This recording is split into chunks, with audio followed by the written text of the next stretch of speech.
Good morning student. Gyanjyoti digital ক্লাছলৈ সকলোকে স্বাগতম জনাইছো। আমি অংকন কৰি আছিলো উত্তল লেন্সত গঠিত ৰশ্মি চিত্ৰ। আজি আমি ষ্ট্ৰাকচাৰটো চাওঁ যে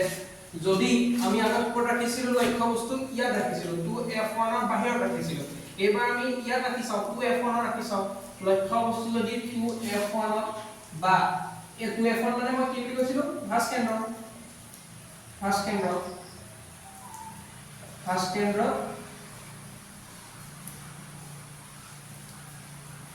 ৰাখিলে আমি যদি ইয়াত যদি লক্ষ্য বস্তু যদি আমি ইয়াত ৰাখো ভাঁজ কেন্দ্ৰ ৰাখো বা 2f1 ৰাখো তেতিয়াহ'লে আমাৰ প্ৰতিবিম্বৰ স্থান আকাৰ প্ৰকৃতি কি হ'ব প্ৰকৃতিটো আমি গম পাওঁ পদ আৰু উল্টা হ'ব হয়নে নহয় আমি যে চালে গম পাই যাম আহকচোন কৰি চাওঁ লক্ষ্য বস্তু আমাক ক'ত ৰাখিব লাগে 2f1 ৰাখিব লাগে 2f1 লক্ষ্য বস্তু ৰাখো কেনেকৈ আছিল কোনে আমি জোনাকে দিওঁ আচ্ছা এটা কথা আমি দাপোনত যেতিয়া ৰাখিছিলো দাপোনত যদি ভাঁজ কেন্দ্ৰ ৰাখিছিলো তেতিয়াহ'লে আমাৰ প্ৰতিবিম্বত ক'ত দেখা পোৱা গৈছিলে ভাঁজ কেন্দ্ৰতে ওলাইছিলে হয়নে ইয়াতো একেটাই হ'ব যদি আমি 2f1 ৰাখো মানে ভাঁজ কেন্দ্ৰত ৰাখো তেতিয়া ইয়াতো কি হ'ব ভাঁজ কেন্দ্ৰতে ওলাব হয়নে নহয় আমাক চাওক ইয়াত অকমান মই ওখ কৰি লৈছো অকমান দাপোনৰ লগতে মিলাব পৰাকে এতিয়া ফাৰ্ষ্টডাল চবে জানে আকি হ'ব মাজত পৰিব এটো a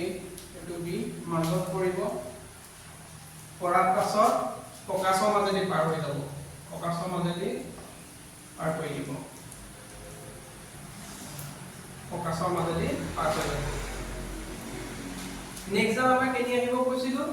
মেনু মাজেদি যাব ন সৰি মেনু নহয় কেন্দ্ৰ মাজেদি o মাজেদি যাব গতিকে মাজেদি আনিব মোৰ স্কেলা অকমান চুটি হৈছে যদিও বিনাব ট্ৰাই কৰিম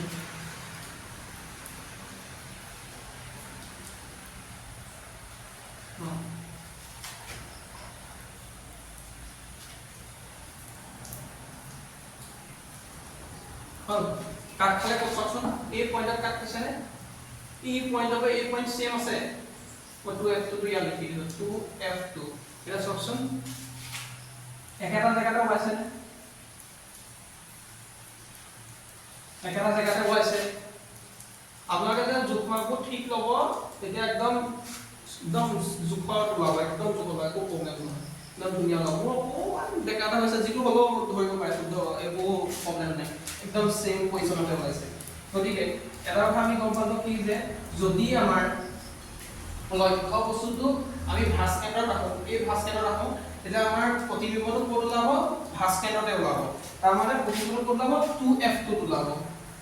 2f2 গঠন হ'ব আৰু আমাৰ কি হ'ব আকাৰটো কেনেকুৱা হ'ব এইটো যিমান সাইজৰ আছে সবচোন এইটো সমান সাইজে হৈছে ডাঙৰ সৰু অকণো হোৱা নাই সমান সাইজে হ'ব সদায় আকাৰ সদায় কি হ'ব সমান হ'ব আমাৰ দাপোনটো সেম আছিল দাপোনটো আকাৰ সমানে আছিল ভাঁজ কেন্দ্ৰত ৰাখিলে ভাঁজ কেন্দ্ৰতে ওলাইছিলে ইয়াতো একেটাই লেন্সৰ ক্ষেত্ৰতে একেটাই হ'ব সমান হ'ব আৰু কি আছে প্ৰকৃতি মই লিখি দিছো আগতীয়াকৈ যে হট আৰু উল্টা হয়নে হট হয়নে হট কৈছে কাৰণ ডাইৰেক্ট কাটা বুলি কৈছে আমি ইমাজিনাৰী কাটা কাল্পনিক ৰেখা কাটা নাই গতিকে হৈছে আৰু আমাৰ কি হৈছে সব a পইণ্টটো ইয়াত আছে না a টো ইয়াত আছে b টো আমাৰ ক'ত আহিলে তলত আহিলে ইয়াত b টো ক'ত আছিল ওপৰত আছিল তেতিয়াহ'লে এইটো কি হৈছে উল্টা আছে তাৰমানে a ড্যাশ b ড্যাশ উল্টা আছে সেইকাৰণে কি কৈছো হট আৰু উল্টা ধন্যবাদ আমি যিটো আঁকি আছিলো আজি উত্তল লেন্সত গঠিত ৰশ্মি চিত্ৰ ভাঁজ কেন্দ্ৰত চালো ভাঁজ কেন্দ্ৰত দি প্ৰতিবিম্ব আমি আঁকিবলৈ চেষ্টা কৰিলো আহক আপোনালোকে ভালকে প্ৰেক্টিছ কৰক নেক্সট আমি আঁকিম ভাঁজ কেন্দ্ৰ আৰু ফকাছৰ মাজত ৰাখি চাম 2f1 আৰু f1 ৰ মাজত ইয়াত ৰাখি চাম তাৰপিছত তেতিয়া কি হয় আমি চেক কৰিম কেনেকুৱা হ'লে ধন্যবাদ